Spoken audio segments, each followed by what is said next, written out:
Welcome back to Capitol Review. I'm Mark Hall. Newly released Emerson College poll, sponsored by our parent company Nexstar, shows Abigail Spanberger holds a double-digit lead in the race for governor. The poll found that 52% of likely voters would cast a ballot for the Democrat, compared to 42% who say they would vote for Republican Winsome Earle Sears. The poll also finds that Spanberger holds a 19-point lead with voters who consider themselves independents.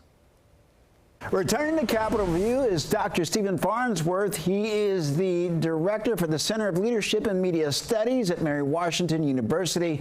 Dr. Farnsworth, welcome back. Glad to be here.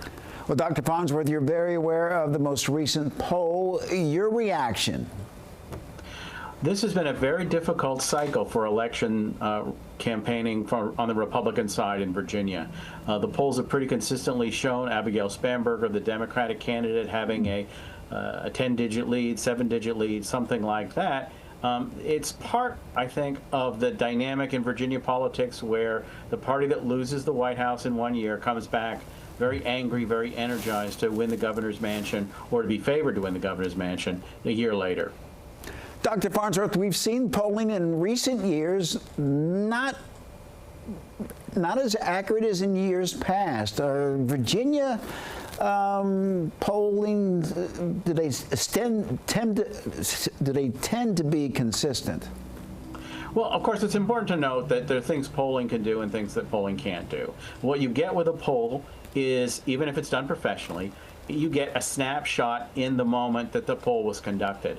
And so things can change in the last few weeks of a campaign, in the last few days of a campaign, that may mean that a polling conducted in October doesn't measure up with the results shown in November. So remember, people who think that polling is the end-all and be-all, it's not that.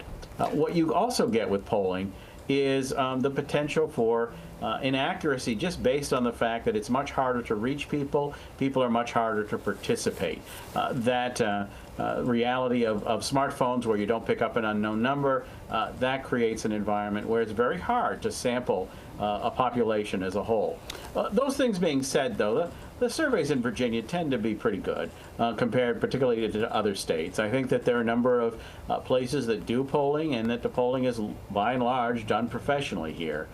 But even when it's done well, as I say, there are those potential problems out there that may mean that what looks like a circumstance in October may not be the results on Election Day in November.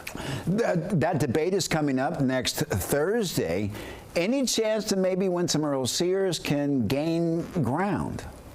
Well, I think this is one of the key moments that remain in this campaign. People are already voting, of course, in Virginia, but what you have as well is an opportunity for people to tune in and figure out how they want to vote. If they're conflicted, maybe they think they agree with the Democrats on some issues, then the Republicans on some other issues, the last real chance to reach those voters in a given policy environment is that debate.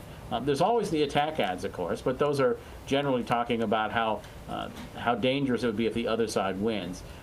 A debate itself can create an opportunity for a candidate who has not been doing well to really emphasize those issues where things can be won over.